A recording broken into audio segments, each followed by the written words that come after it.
Welcome to Successful Philanthropy. I'm your host, Jean Shafiroff. Today with us, a fascinating guest. His name, Bill Boggs. Many of you remember Bill Boggs as a fantastic TV host. Well, since those days, he's also authored a few books, and he's now living with a fantastic woman named Jane Rothschild, who we will meet later on in the show. In addition, we know Bill Boggs as a great journalist. Let's all welcome Bill Boggs. And Bill, it is so nice to have you on Successful Philanthropy. Hold it down, folks. Hold it down. Thank you. Good to be with you, Jean. Okay, great. Thanks. Well, I understand you've had quite a career as a TV host, and you're also known as a great comedian. Tell me, what was your favorite show that you hosted? The favorite show that I hosted, I think the favorite show that I hosted was Comedy Tonight. It was a syndicated series. It was on 121 stations for 2 years. And it grew out of an idea that I had with my business partner, Richard Baker, where we realized in the early 80s that because of Saturday Night Live, there had been an enormous explosion in the number of comedians who were working in America. I started my career managing a comedy team and writing and producing comedy. And so when I read this article in the New York Times about how there were comedy clubs springing up all over the country, and I computed that maybe we could do a late night series, half-hour show, that was just stand-up comedians. And we took this to a major syndicator, the same people who were syndicating the Phil Donahue show. They loved the idea because it was comedy, it was late night. And the show ended up booking, in the course of a couple of years it was on all over the country, 423 comedians appeared on the program. Among them, Richard Belzer, Whoopi Goldberg, comedians on the way up like Bill Maher. And I think that the idea, from sitting at a table, reading the New York Times, seeing this, having the idea hit me, to getting the business deal, to producing the show that was on all over the country, while I was still hosting midday during the day. I worked 9 7-day weeks, a couple times a year, 63 straight days on camera in order to pull it off. That was my favorite show. And in addition, you were also the host of several other shows, one being a food show where you would bring on a celebrity and you would review restaurants. What was that like? That must have been a lot of fun. Well, actually, yeah, I was on the Food Network. That's a good question, Jean. I appreciate your asking about it. On midday, the big show I did in New York for 13 years, 90 Minutes Live, once a week, we had a roundtable with guests. And so actually, I pioneered the concept, Jean, of eating and being on television at the same time. That lofty notion can be ascribed to me. I hope they put that up. It's the only sentence I'll get in my obit in the New York Times. But anyway, I took that to when I was working as an anchor Weekend Today in New York. Then we did restaurant reviews. And then when I went to the Food Network, I had the idea, because I like interviewing, just like you do, that to interview celebrities in their favorite restaurants. So the line we did a lot of shows: Sarah Ferguson, Duchess of York, Sophia Loren, Maury Povich, Whoopi Goldberg, Matt Lauer. I know you'll probably have to, bleep out his name. But we did a lot of different shows, and so it was an interview show set in a restaurant. We weren't reviewing the restaurant. That was another show I did with Nina Griscom, the restaurant review show, TV Diners. That was a lot. People in show business say it, and generally it's overused, but it was really a lot of fun. And plus, the way I look at it is, the Food Network actually paid me a pretty good fee to have lunch with Sophia Loren. So not a bad deal, right? I'm sure it wasn't. I'm sure you had a great time, and who doesn't love food? And tell me a little bit about some of the stars you met. I understand you were close to Frank Sinatra, and then you knew Sophia Loren. Tell me about Sophia Loren. Did a romance begin, or what happened exactly? I actually did not have a romance with Sophia Loren. She was a little too young for me at the time, when I met her. But when you are in media and you're on television, you end up meeting a lot of different people. They come through your show, and some you wish that you could just really get to be friends with. I always liked so much the Tony Curtis, the actor Tony Curtis, the actor Kirk Douglas, and they were on a couple of shows, and I always wished that Kirk Douglas said, the next time you're in LA, come to my house, and it never quite worked out. But I know as the years go by, I wouldn't say I was close to Frank Sinatra. I knew Frank Sinatra. I did the longest interview with him of his life on television. And he gave, when you want to talk about philanthropy, Sinatra, who was, if anybody doesn't know who he is, one of the most notable singers and Academy Award-winning actor, has been described, Gene, as the star who raised more money, more philanthropic endeavors through his talents than any other star. And I attended a lot of those shows every year for 6 or 7 years. He did a massive sellout at either Radio City Music Hall or Lincoln Center, which was a fundraiser for the Memorial Sloan Kettering Pediatric Pavilion and Memorial Sloan Kettering. And I mean, he brought in one year he had Pavarotti. The next year he had Ella Fitzgerald and Benny Goodman. He always brought in a couple of major stars. Yes, and of course, Frank raised a huge amount of money for Israel. The hospital that Sinatra built in Israel for both Jewish and Palestinian children still is in operation. And that's quite amazing. When most people think of Frank Sinatra, they think of his music and then they think of his love life, not his philanthropy. And so it's nice to hear about his philanthropy and that he has this other side to him. Now, this interview is about you, Bill Boggs. And speaking of philanthropy, I understand you have never turned down an offer to serve as an MC of an event. Is that true? Who told you that? When I knew, Gene, that I was going to be talking to you today about philanthropy, I thought, I want to talk a little bit about how the arts community supports philanthropy. In my small way, over the years, when I've certainly had a higher profile than I do now. Now I'm essentially an author of comedic novels, but I never turned, if someone called the American Cancer Society, the Alzheimer's Association, I got involved with Sloan Kettering because of the Sinatra thing. Scleroderma, that's just off the top of my head.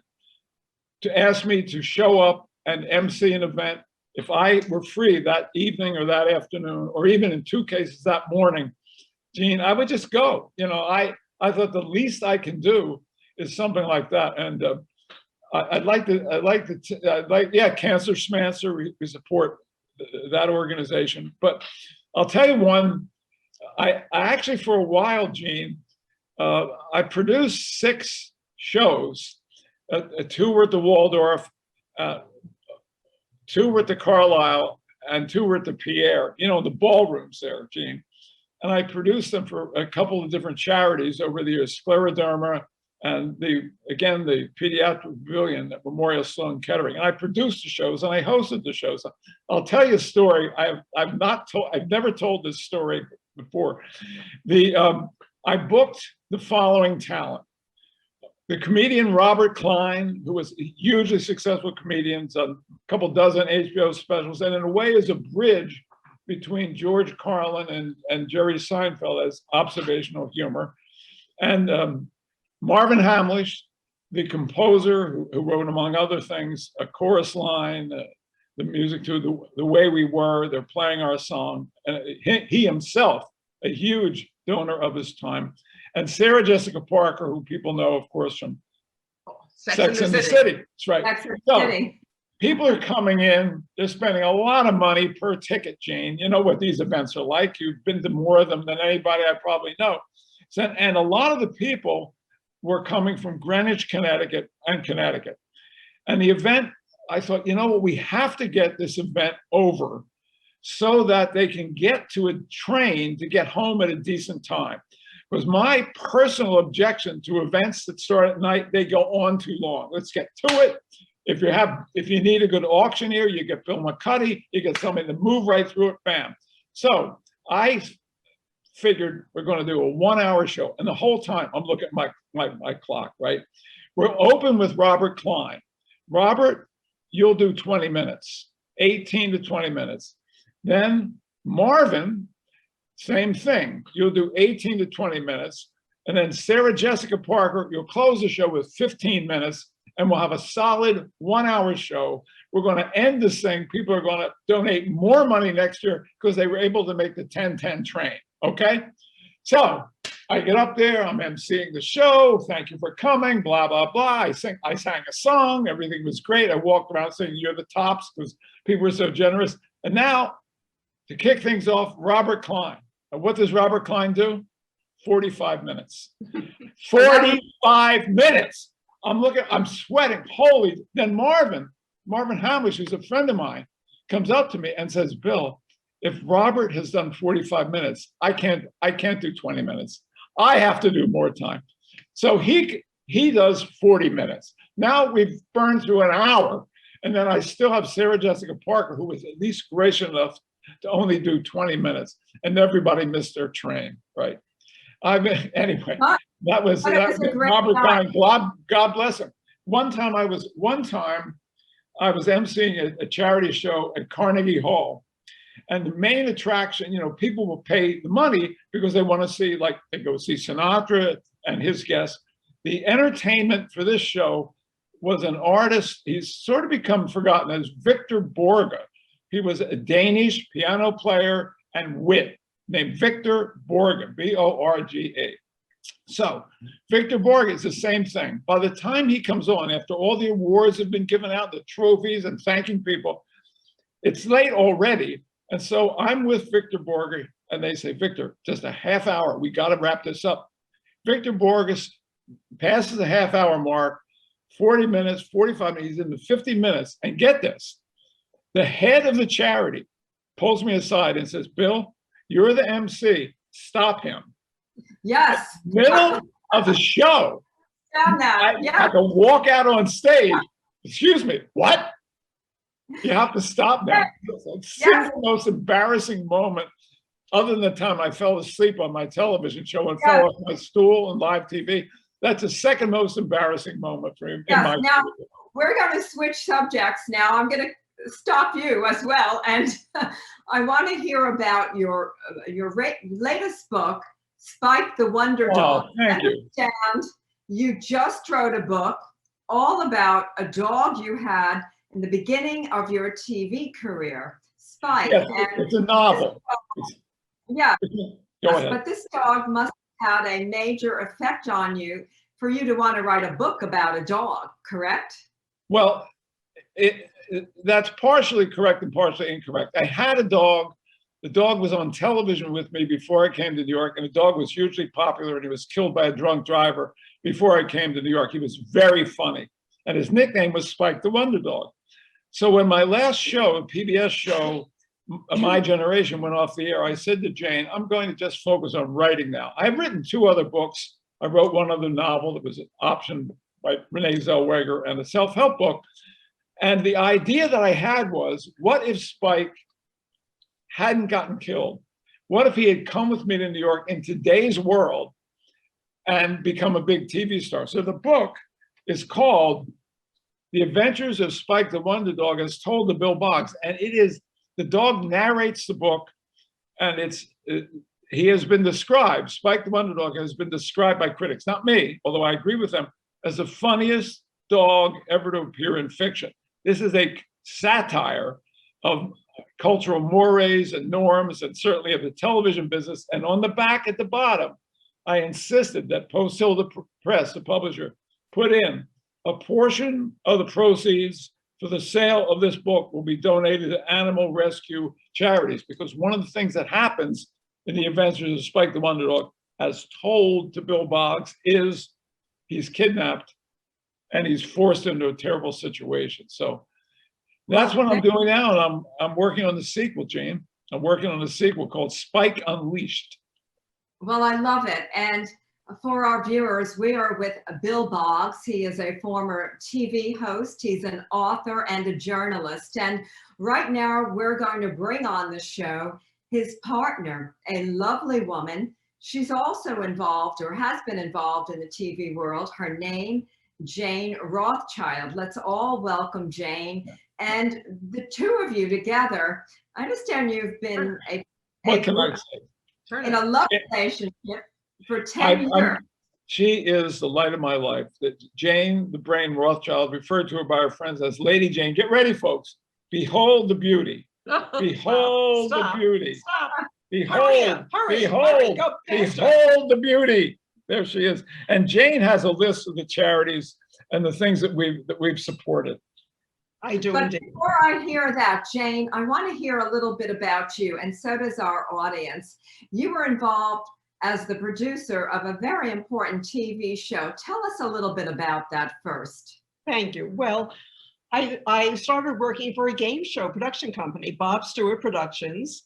And the show that was the most successful it started as the $10,000 pyramid. It then graduated to the $20,000 pyramid.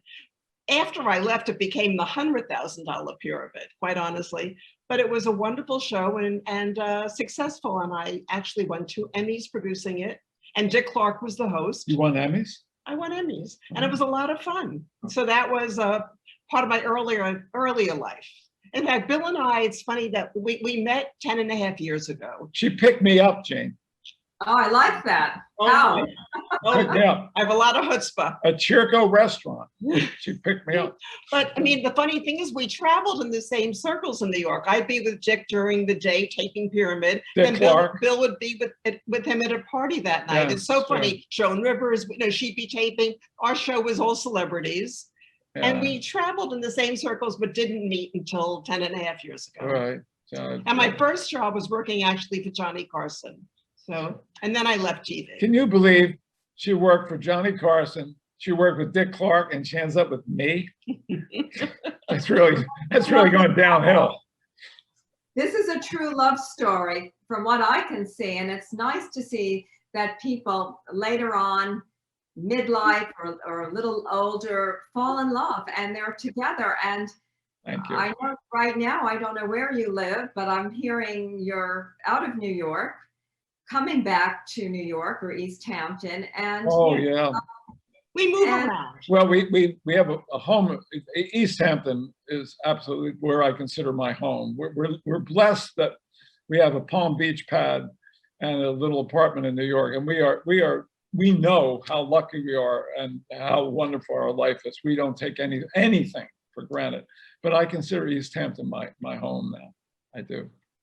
And I understand, and I'm a resident of the Hamptons as well. And for our viewers, we are with this lovely couple, Jane Rothschild and Bill Boggs. And now we're going to hear a little bit about their philanthropy. Bill has spoken a little bit about his, and Jane is going to tell us a little bit about what they do together. And I think for our viewers, so many people forget that the celebrities are very involved in philanthropy. And so, Jane, tell us a little bit about some of the work you do and some of the charities you like to support. Well, the one thing, let me just, before Jane, I'll preface that by saying, I have found in my career that celebrities, people in the public eye, really will go out of their way to help raise money. And in the time I was on the Food Network, the food community would do amazing things to try to help feed the hungry. But go ahead, Jane. No, I'm just thinking, and we support the arts. I mean, so for Guildhall, Kravis Center here in Palm Beach, Bay Street. belong to the society, the Chamber Music Society of Palm Beach, Bay Street Theater in Sag Harbor, so many. And then we have had friends this year who, because so many venues have closed, they're doing podcasts. So we're then supporting them. We're sending checks to them because they haven't had income. Yeah. So we're now supporting individual artists who have podcasts. I love animals, so I know, Jane. I always in the ASPCA, ARF, Peggy Adams here in Palm Beach. I have a list here. the children's things, Make-A-Wish Foundation, ACLU, I believe in, Project Innocence. There are many projects. And then, of course, Alzheimer's, cancer, Parkinson's. We give to St. Jude's Hospital. Yeah. It's giving back is so important. It's so, so important. Yep. So You mentioned Joan Rivers before. When I was doing the last show I did, My Generation, I found it was easy to book relatively to big name guests if I could tie it into a charity. So, for example, I've known Joan for a while. We did the Food Network show. We've done like probably 5 different shows together. But in order to get her to do this PBS show, I said, Joan, can we do something with God's Love We Deliver? And she, just yes. It wasn't like, talk to my people. Yes, just exactly like that. And that's just, go ahead, Jane. No, it's great to hear, because there's no question when you have a platform, as so many of our celebrities have massive platforms, you can do great good with that platform, and you can motivate others to give, get involved in philanthropy. And for our viewers, if you don't have a big, thick wallets right now, and you've been hit by this COVID pandemic in a big way, you can always volunteer your time. You can write smaller checks. You can get involved in really helping. And of course, for our very wealthy people watching, it's always very important to open up your heart and your wallets. Now, Bill, one of the things I like to ask my guests is there one charity in particular that you would like to see funded, especially now during the pandemic? Well, I continue to be horrified at the problem of hunger in America, Jane. I just continue to be horrified by that. I think we're coming out of the pandemic. I read a statistic, 4 out of every 10 families in America do not have enough to eat. So if I could wave a wand and a lot of money would go pouring into something, it would be feeding hungry people decent food, not fast food, not empty calories, not something that's going to lead to overweight and diabetes, but healthy food to hungry people. There is no excuse that in the United States of America, we have 4 out of every 10 families hungry, stories of little children going to school without food. It's heartbreaking to me. How about you, Jane? If you agree with me. I agree with you, Bill. What? I do. We agree sometimes. And I agree with you also. And one of America's largest charities dealing with, or the largest dealing with food insecurity is Feeding America. And their website is feedingamerica.org. And I've been involved in helping them through my TV show and other TV platforms. On Long Island, we have Long Island Cares, another great group that feeds people. In East Hampton, we have the East Hampton Food Pantry. In Southampton, we have Heart of the Hamptons. There are food pantries all across the United States helping people with food insecurity. And right now we have terrible, terrible food insecurity. Yeah. And I love that the two of you are interested in so many different groups, helping so many people, because I have just interviewed 2 great philanthropists, Bill Boggs and Jane Rothschild. And Bill and Jane, we have about 2 minutes left. That's it. What do you want to leave our audience with? I'll kick it off. I think that giving, truly giving of yourself, giving of your time, even if you don't have a giant bank account, when you talk about the food pantries, there are people there who volunteer their time to hand over. It's more than ever before. I've seen neighborhoods where I couldn't believe the people lined up around the block to get food. So I think that one thing I would say would be the value of giving of yourself. The reward in a selfish sense will come back to you, but to give of yourself, give of your time, volunteer, do what it takes to help us solve some of the terrible problems we have.